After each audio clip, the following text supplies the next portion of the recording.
नभे च सुरेन्द्रे च कौशिके पाद संस्पृशि निर्विशेष मनस्काय श्री वीरस्वामिने नमः।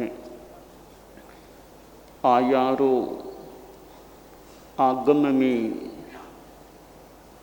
कहा गया है ऋणालम पास, ऋणालम पास। ये काम भोग जो हैं, पदार्थ हैं, पदार्थों को हम दो भागों में बांट सकते हैं, एक काम, दूसरे भोग। शब्द और रूप ये दोनों काम हैं। श्रोत्रेंद्रिय का विषय है शब्द और चक्षुरिंद्रिय का विषय है रूप। तो शब्द और रूप ये काम है। घ्राणेन्द्रिय का विषय है गंध, रसनेन्द्रिय का विषय है रस और स्पर्शनेन्द्रिय का विषय है स्पर्श। गंध, रस और स्पर्श ये तीन भोग हो जाते हैं। शब्द हमारे कान में पड़ जाते हैं, हम नए शब्द को देख पाते हैं, न यूं हाथ से पकड़ पाते हैं। जिसको देख भी नहीं सकते, पकड़ भी नहीं सकते और केवल वे कान में जाते हैं, इस रूप में हम श्रोत्रेंद्रिय के द्वारा शब्दों का ग्रहण करते हैं। रूप है वो भी दूर है, आंख के अंदर नहीं पड़ता सामान्यतया। गंध हमारे नाक में जाती है, नाक में हमें अनुभव होता है अच्छी बुरी गंध कैसी है। रस है, हम जीह्वा से स्वाद लेते हैं, अच्छा है कि बुरा है, मनोज्ञ है या अमनोज्ञ है, हमें पता चलता है। हम अच्छी चीज़ को बहुत अच्छे ढंग से यूँ रस ले करके, आनंद ले करके खा सकते हैं। स्पर्श है वो भी शरीर के लगता है, ठंडा गरम कैसा है, सॉफ्ट है हार्ड है, वो भी एक हमें यूँ पता चलता है। तो गंध, रस और स्पर्श ये तीन अलग टाइप के हैं और शब्द और रूप अलग टाइप के हैं। शब्द की कामना की जा सकती है भी, अच्छे शब्द सुनूं, तो ये शब्द और रूप ये दो काम हैं और गंध, रस और स्पर्श ये तीन भोग हैं। इसी प्रकार श्रोत्रेंद्रिय और चक्षुरिंद्रिय इन दो इंद्रियों को कामी कहा गया है। घ्राणेन्द्रिय, रसनेन्द्रिय और स्पर्शनेन्द्रिय को भोगी कहा गया है। वे दोनों काम हैं, शब्द और रूप, और श्रोत्रेंद्रिय और चक्षुरिंद्रिय कामी इंद्रियां हैं। गंध, रस और स्पर्श भोग हैं, तो घ्राणेन्द्रिय, रसनेन्द्रिय और स्पर्शनेन्द्रिय भोगी इंद्रियां कहलाती हैं। तो आयारों में यहाँ कहा गया है ऋणालम पास, दो शब्दों का या तीन का मान लें। यह सूत्र है कि ये जो भोग हैं, काम भोग हैं, ऋणालम पर्याप्त नहीं हैं, सक्षम नहीं हैं, समर्थ नहीं हैं। किस चीज में? कि तुम्हें तृप्ति देने में समर्थ नहीं है। आगे फिर अतृप्ति बढ़ सकती है। अच्छी भाषा हमने सुन ली, अच्छे गाने सुन लिए, तो और भी गाने सुने और सुने, अतृप्ति असंतोष रह सकता। आज सुन लिए तो फिर आगे सुने, फिर आगे सुने। तो ये काम भोग, ये पदार्थ, ये शब्द रूप गंध रस और स्पर्श जो इंद्रिय विषय हैं, इनका भोग करने पर भी पूरा सुख नहीं मिलता, शाश्वत सुख नहीं मिलता, स्थायी सुख नहीं मिलता। तो ये स्थायी सुख देने में असमर्थ हैं, शाश्वत शांति देने में असमर्थ हैं, प्रत्युत दुख के कारण बन सकते हैं।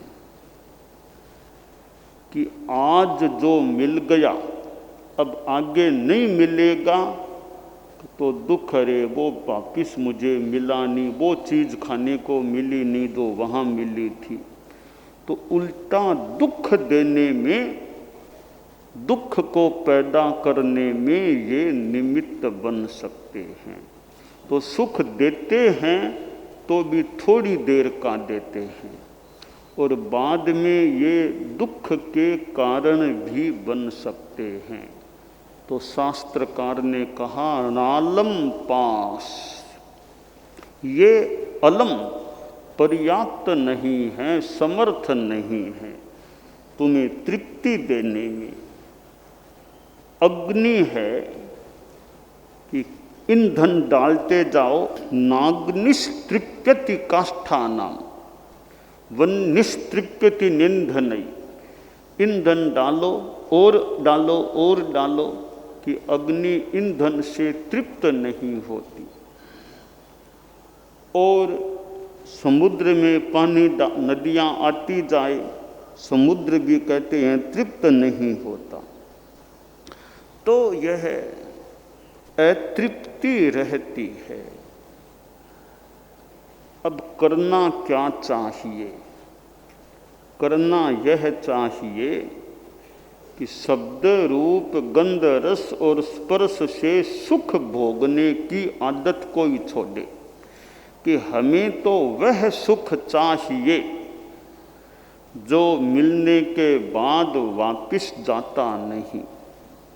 ये पदार्थ हैं, इनको तो काम में लेना है, जीवन चलाना है तो काम में लेना है। बाकी मेरा लक्ष्य तो परम सुख पाना है, जो इंद्रियातीत है, शब्द रूप गंध रस और स्पर्श से ऊपर का जो सुख है, वह सुख मुझे चाहिए। मोक्ष उस परम सुख का स्थान होता है। वह तो खैर बहुत बड़ी बात है। हम वर्तमान जीवन में भी सुख का अनुभव कर सकते हैं।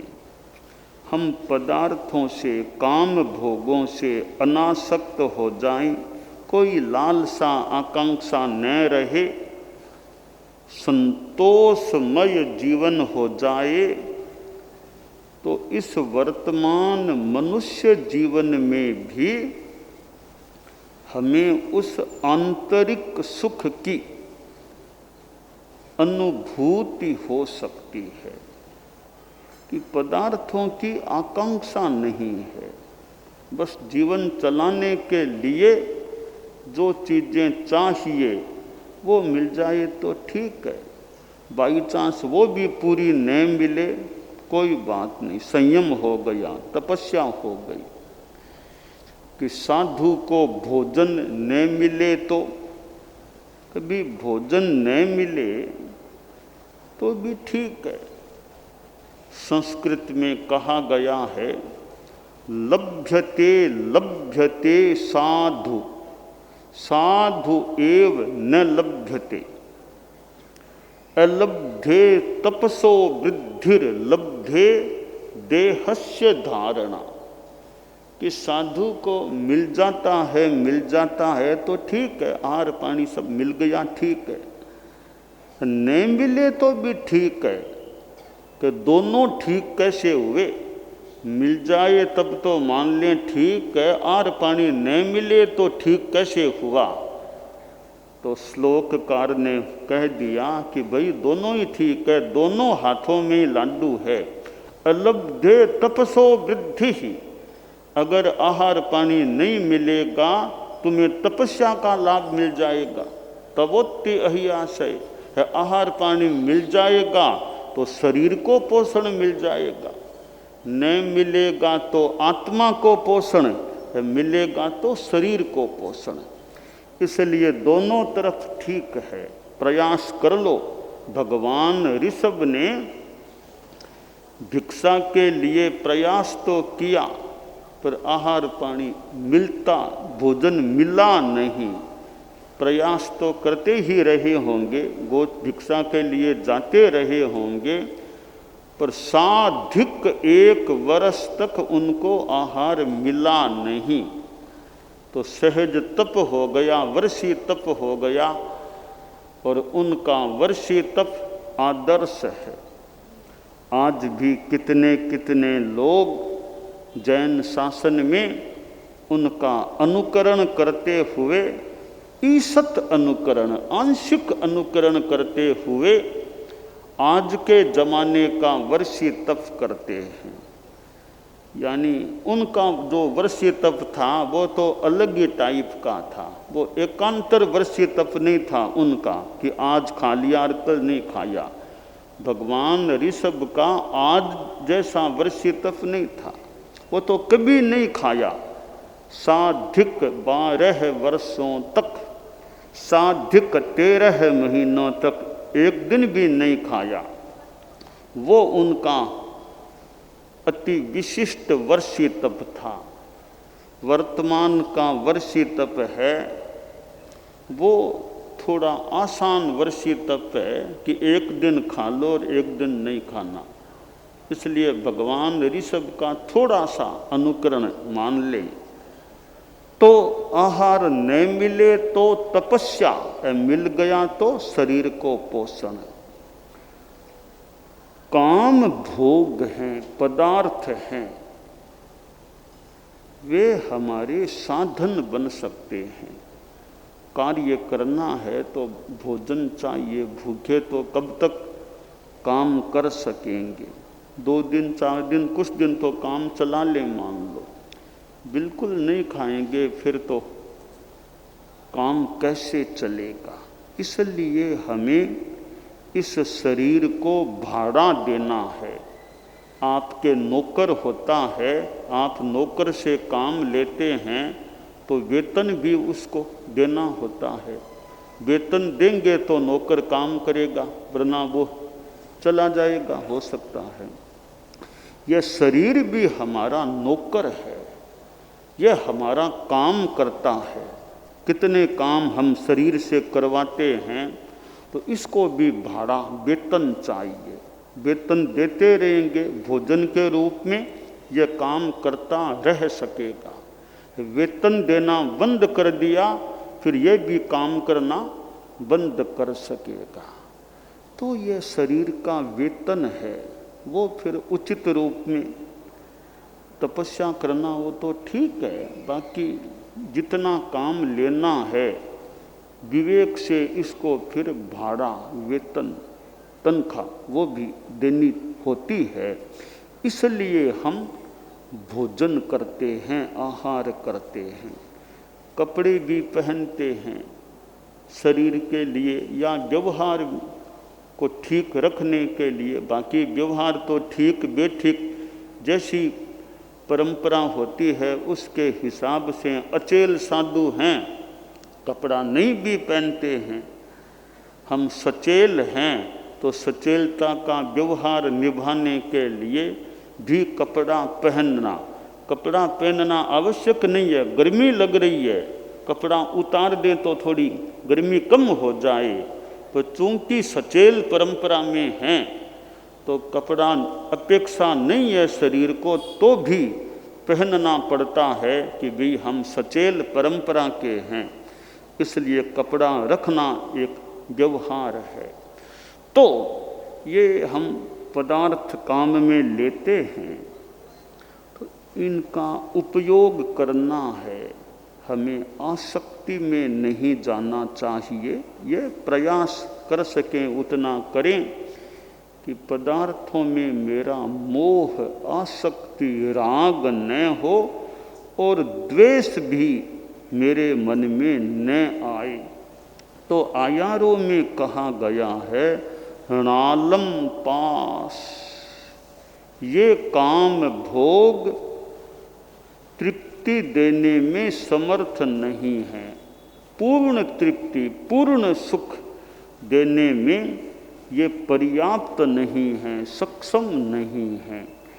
इसलिए तुम अप्रमाद की साधना में आगे बढ़ना चाहो, इनमें उलझो मत, इनमें आसक्त मत बनो। बस जितनी ज़रूरत है उतना इन पदार्थों का उपयोग भले कर लो। यह है पदार्थों के प्रति अनासक्ति और पदार्थों का संयम कि ज़्यादा उपयोग मैं न करूं। कुछ साधना की दृष्टि से भी खाने में ऊनोदरी रखूं, थोड़ी भूख रहे तो रहे, तो अगर हम कुछ ऊनोदरी रखें तो यह तपस्या भी है, जीवन का काम भी चलता रहे और हमारा तप भी होता रहे। उनोदरी भोजन की भी है, उपकरणों की भी उनोदरी, कपड़े आदि भी कम रखें, वह भी उनोदरी है। आप लोग गृहस्थ हैं, श्रावक श्राविकाएं हैं, कोई बिना श्रावक श्राविकाएं भी गृहस्थ हो सकते हैं। भोगोपभोग परिमाण जो श्रावक का 7वां व्रत है, इधर इच्छा परिमाण 5वां व्रत है। ये व्रत हैं वो एक संयम, यानी परिग्रह का भी संयम, व्यक्तिगत जीवन में उपभोग परिभोग का भी संयम हो। हम सिद्ध योगी आचार्य श्री महाप्रज्ञ से प्रेक्षा ध्यान का एक प्रयोग करें। आपको एक प्रयोग कराया जा रहे हैं श्वास प्रेक्षा का।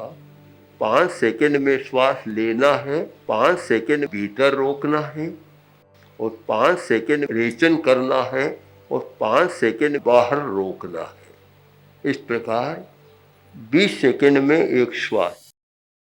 सावधान रहे, श्वास भरे, भीतर रोके, रेचन करें, बाहर रोके, श्वास भरे, भीतर रोके, रेचन करें, बाहर रोके, श्वास भरे, भीतर रोके, रेचन करें, बाहर रोके, श्वास भरे, भीतर रोके, रेचन करें, बाहर रोके, श्वास भरे, भीतर रोके, रेचन करें, बाहर रोके, श्वास भरे, भीतर रोके, रेचन करे, बाहर रोके। श्वास भरे, प्रयोग संपन्न। तो ये ध्यान के बहुत छोटे प्रयोग कराए हैं और इनका स्वयं बार बार अभ्यास करें तो एक अच्छा अभ्यास हो सकता है। ओम आसम।